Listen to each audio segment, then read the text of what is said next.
Welcome to Big Talk. We have a special guest today, and we are actually veering away from our familiar turf to look at football. And my guest today is Wiebe Boer. Welcome to the show. Thank you very much. And he has written an interesting book titled The History of Football in Nigeria, a story of heroes and epics. There's a forward here by former governor of Cross River State, Donald Duke. And it's quite an interesting thing. Why did you decide? Somebody will say, why will a Boer want to write the history of Nigerian soccer? I'm a very unique Boer in that I was born in Nigeria. Yeah. I was born in Jos. Yes. And then I grew up in what is now Taraba State. And then at about the age of 5, my family moved to Plateau, and then I grew up the rest of my life there. Yeah. So obviously anyone who grows up in Nigeria, you feel the passion for football. And so, you know, eventually when I went to graduate school, I wanted a topic to write on that was significant. And so for that was in Yale? That was at Yale, yes. Yeah. And so for my first 2 years in graduate school, I asked every Nigerian I would meet anywhere in the world, and I would ask them, okay, give me a topic that's national, positive, unifying, and historical. Yes. The only answer, regardless of gender, age, ethnicity, socioeconomic class, religion, wherever, was football. And so I thought, okay, well, how do I convince my professors at Yale that I should do this topic? One of my professors, Professor Lamin Sane from Gambia, he was a great influence on me, and I was assisting him teaching a class one summer, the summer of '98 actually, during the World Cup. Yes. So we started chatting, I started chatting to him about football and all that, and then he said, why don't you do your dissertation on that topic? And so I said, okay, well that's my mandate. I said, but sir, I don't think the other professors will be convinced. He said, don't worry, I'll take care of that. So he helped me kind of, you know, get them to be on board. And then, you know, the rest was basically this was then what I did for my doctorate work. Yeah. And it was quite some time ago. Unfortunately, the PhD doctorate, you know, the manuscript sat on a shelf for 15 years. And then Bankole Olayabi from Bookcraft, we met somewhere and I told him about it. And he said, look, I want to publish it. So he helped take it off the shelf and then make it into a book.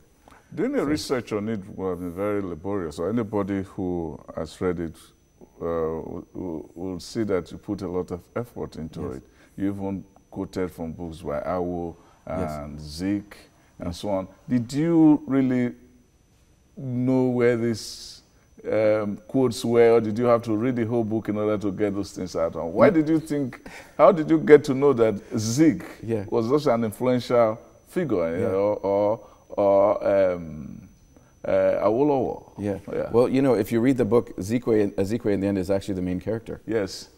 Because he was sort of there at every stage of the development of football. Soccer, and it's a side of him that very few people know. Yes. What I tried to bring out in the book actually is something about all the founding fathers and the different engagements they had with football and other sports. Including Amadou Bello. Amadou Bello. Who organized a lot of sporting events in the North. Yes. And then Tafawa Balewa was the chairman of the Referees Council. And everybody had a role. But the journey actually to find all that was, you know, I went to a lot of archives, and I started actually at the Yale archives. They have, you know, an amazing Africa collection there. And what I did there is I looked at, on microfilm, they have every Nigerian newspaper from 1860. So I looked at every page of every Nigerian newspaper from 1860 to 1960.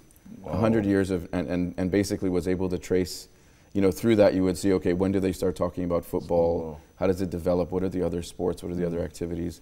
And obviously over time, in the early days, each newspaper was like 2 pages long, and it was weekly. So you could get through a decade pretty quickly. By the time you get to the 1930s, it takes like a week to get through a year. So that took quite a while, but it obviously gave me a rich archive to use. And then from there, I went to Rhodes House Archives at Oxford, where you get the view of the colonial officials, because that's where they've kept the papers of the officials who were here. The letters they wrote home, the diaries they wrote, you know, those sorts of things. And you actually get a very different view of what their life was like here, because this is the unofficial record, right? And then the last part of the research, of course, was in Nigeria. And I spent a lot of times in our various archives. We actually have fantastic archives. In Lagos, Ibadan, Enugu, Kaduna, all the old regional capitals. There's also an amazing military archive of the Nigerian regiment in Zaria.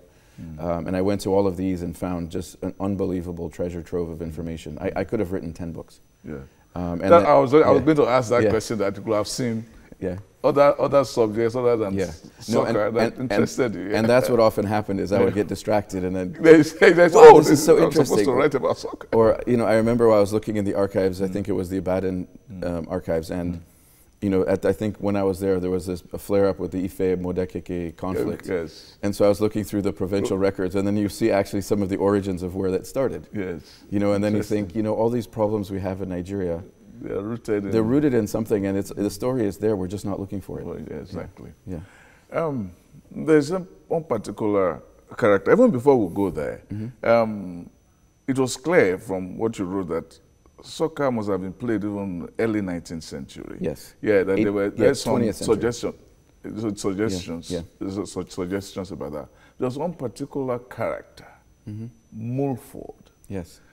He seems to be like the mover and shaker of soccer from the origin of soccer. Can you speak to? So you know, as I wrote in the book, the first recorded game of football was in 1904 in Calabar. It was students from Hope Waddell Training Academy playing sailors from a British ship. But the boys won, implying that if they could beat British sailors, they probably had actually been playing for a while, right? And then the first recorded game in Lagos is around 1906 and so on. And then also, it really took off in Calabar. But then, you know, in 1906, the capital of the Southern Protectorate was moved to Lagos. So which means that it shows you how there's an intersection between soccer and politics. And history. And history, of course. Exactly. And so you know, a lot of the officials and others moved to Lagos, and then, you know, they took the passion of football with them, and then it grew in Lagos, and then, you know, spread all through Nigeria. But Baron Mulford, Baba Eko. Baba Eko, yes.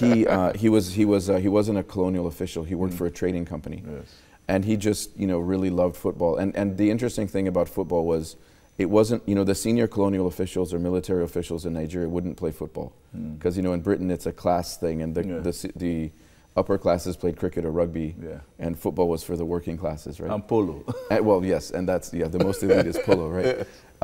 And that's what they were promoting, but it was men like, you know, the first football game was played at a missionary school, right? And that was, you know, understandable. And then Mulford was a trader, not a colonial officer. And so he just, you know, really put a lot of energy into the game and promoted it. And there was a point at which he was moved somewhere outside of Lagos. And then Lagos football kind of wobbled, and then he came back. That was the word you used. And then he came back. And in the 1920s, he actually played on a team with Ezekwe, and they won the Lagos League and all that. And I mean, you know, just from his nickname, you could see that he was really loved. And the messages that came, like when he passed away, was, you know, you could see that the gift he gave to Nigeria football was really appreciated. He started playing, you said, about the age of 11, according to his own record, that he was born in Zungeru, and his parents said, he was becoming more of an Fulani man. The parents wanted him to learn the language, went to Onitsha, then he came to Lagos at the age of 11 and started playing soccer. So Ezekwe, as a child, was known as Ibrahim Zungeru. Ibrahim Zungeru, yes. And, you know, and Ibrahim of Zungeru. And you know, over time, he, you know, became Zeke of Africa. Zeke of Africa, but yeah, his story is actually very interesting. Very interesting, indeed. Now, the other issue there, if I come to King's College, is the issue of Calabar. And that even in spite of the fact that I moved to Lagos, some of the great players at that time were from Calabar. Right. Yes. It shows that, it shows in a sense, the story of football shows also how Calabar fell out of grace in the history of Nigeria, how Lagos took over. Right. Soccer itself tells the story. Yeah, and that's why Donald Duke wrote the forward. Because that's why, okay. Because of the Cross River connection. Yes. But, you know, the interesting thing is, even though the capital moved, and obviously the power center of football moved to Lagos, the UK tourist team in 1949, of the 18 players, 9 of them were from Hope Waddle. Yes. They were from the same school from Calabar. Calabar, yes. So that they dominated football for decades. And our first captain was Etim Henshaw, also from Hope Waddle. Yes. So they had a continued dominance of football, even though Lagos became kind of more important. Yes. King's College. Yes. You showed how King's College started organizing the boys and so on. Yeah. And in spite of the fact that merit was an important factor in getting to King's College, they had to play soccer. Yes. Well, and cricket. And cricket. Yeah, and other sports, yeah.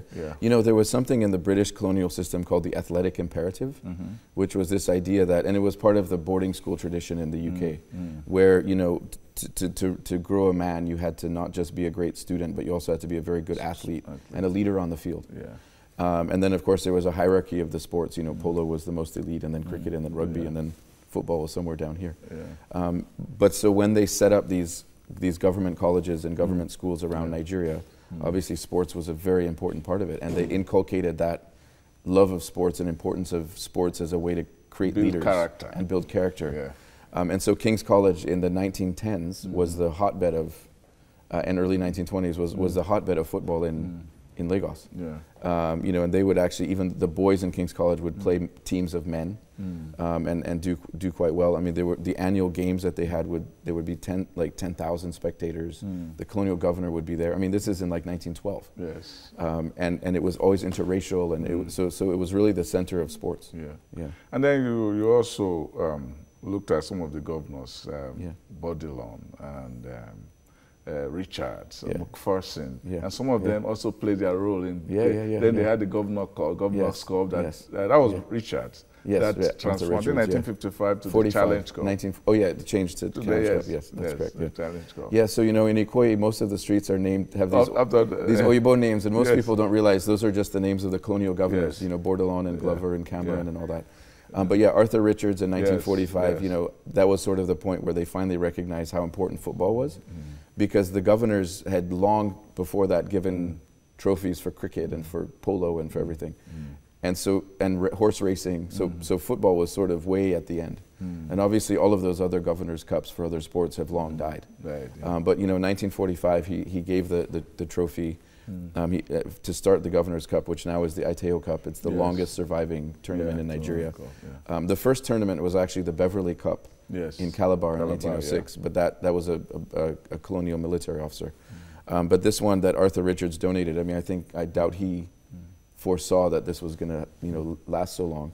And the first year it was just Lagos, and then as you got into the later 1940s, other teams came.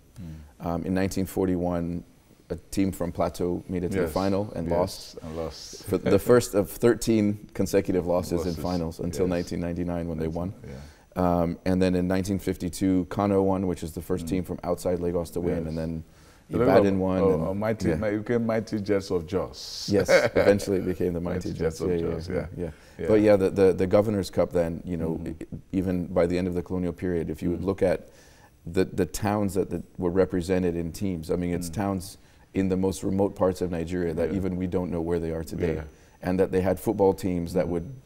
It showed both a recognition that we're part of this nation of Nigeria, but also, how far the sport has spread. It's also important to know that Mumford was active for about 2 decades or 3 decades until 1949 or so. So it's like 30 years, 40 years. Yeah. There's also this important political aspect of the story about Zik, how he created this club. He wanted to join the Yoruba tennis club. He was not allowed because he was not Yoruba. And he started the athletics club and so on. He had groups all over. He had the branches all over the country, and he undertook tours. Ostensibly for soccer reasons, but he was building his own political image. Going from place to place and. It could be the origins of the Zikist movement. He used sports very strategically, and so the Zik athletic clubs would have. They were the only clubs in Nigeria that were open to any race, ethnicity, whatever, without any. And in football, there was a point in Lagos where there was Zeke Athletic Club, so ZAC 1, 2, and 3, the first, second, and third teams were all in the Lagos First Division. That's how dominant they were. Yes, yes. And then in all over Nigeria, wherever his newspaper had an office, they would have a club. And so during World War II, as you said, he organized 2 tours, which were to raise money for the war effort. Yes. And that meant that the colonial officials had to support it. Yes, could not. And so he would be there, there'd be a match between a local team and then the Zeke 11, the ZAC 11.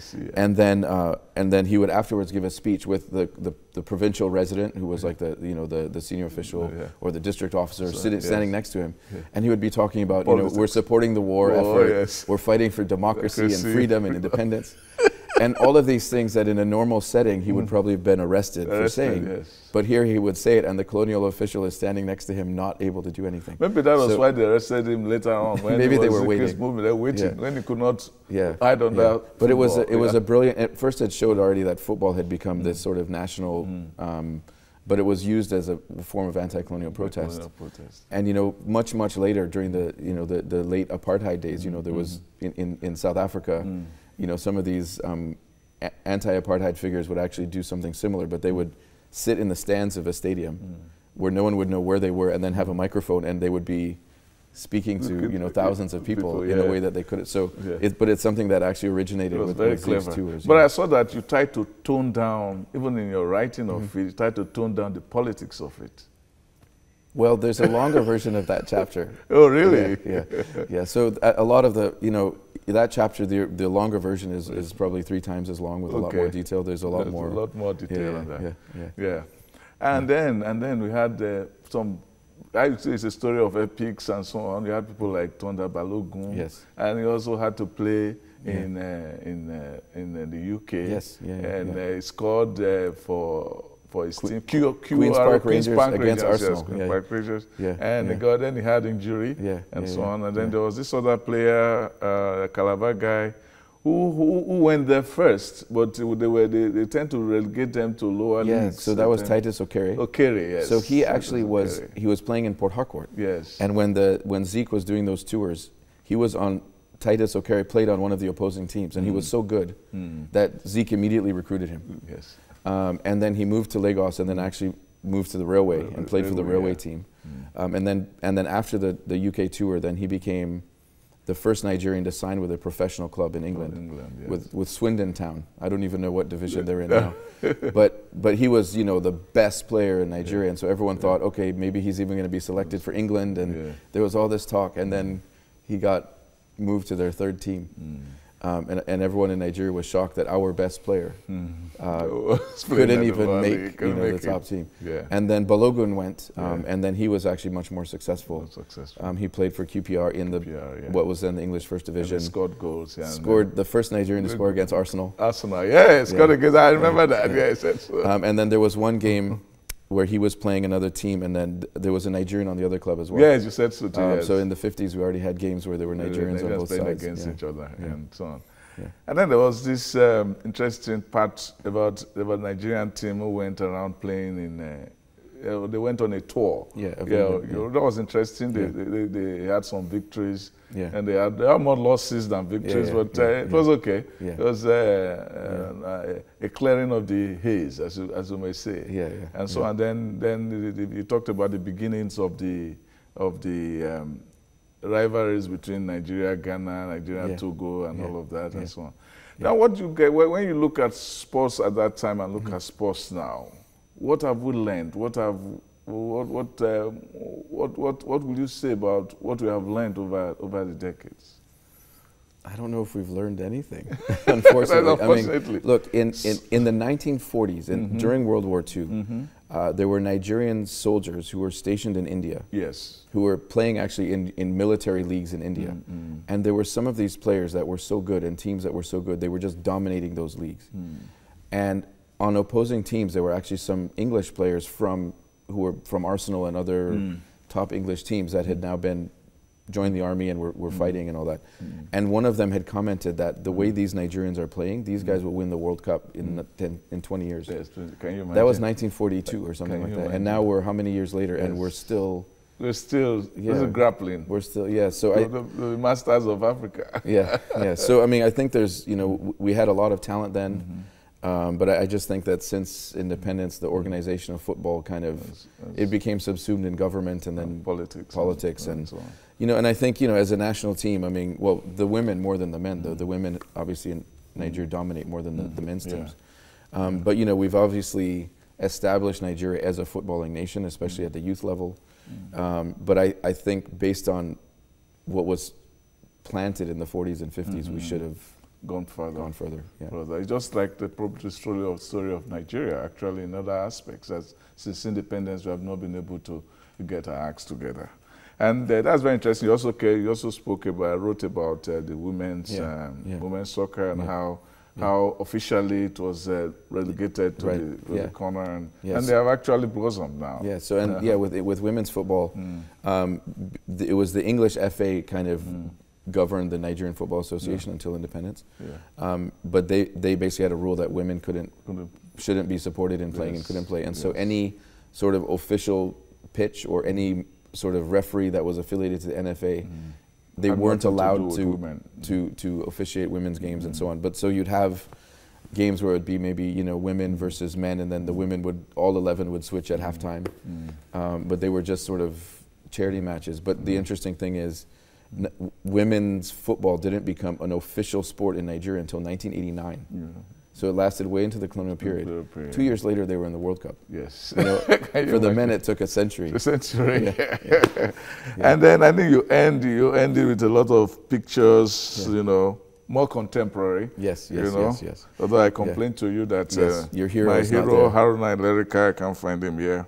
But he should be there in a picture of the Green Eagles. He should be there. Well, you wrote about him. I saw you mentioned him in one of the.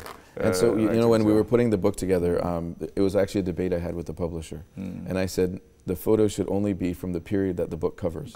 And he said, Liba, people love football, and if they open it and there's no picture of Kanu and Okocha and all these guys, they're going to wonder what the point of the book is. Exactly. In fact, some people who saw this book. So he was right. He was definitely right. Some people who saw this book, the first thing they looked at was the picture. Oh, it's about... And then before I read it, I thought it was the story was even as contemporary. Right. Well, but it turned out that no, you wrote So I did have that criticism where someone said they looked at the pictures and then they thought, oh, okay, let me get this, and then they read it and it ended in 1960 and they felt cheated. So are you going to write another one? Well, I'm working on another book, but it's actually a prequel to this one. Oh, really? So it's actually what was there before football. And there's some references to it here, but it looks more at cricket and polo and all these other sports that more elitist. Yeah. Well, I played cricket in my school, government college, Ukeli. Okay. Yeah, we play cricket. I can still try and find my old boys now trying to revive it in the school. Yeah. But I think to do the story of kind of post-colonial football, it's too political, and too political. So you want to stay out of it. It's really messy. It's really messy. Yeah. Well, then the last question is I use the word is kind of audacious to say the history of Nigeria, of football in Nigeria. We were taught in school that you don't say the history, you say a history because there's always going to be another one and another perspective and a new excavations of facts and new perspectives and so on. Well, for now, I've claimed it. You've claimed it. So if someone else it's your story and you're sticking with it. Exactly. Yes. Okay, thank you, Mr. Weaver Boer. Yes. It's been a pleasure to be with you. Thank you very much. Thank you very much. Thank you. All right.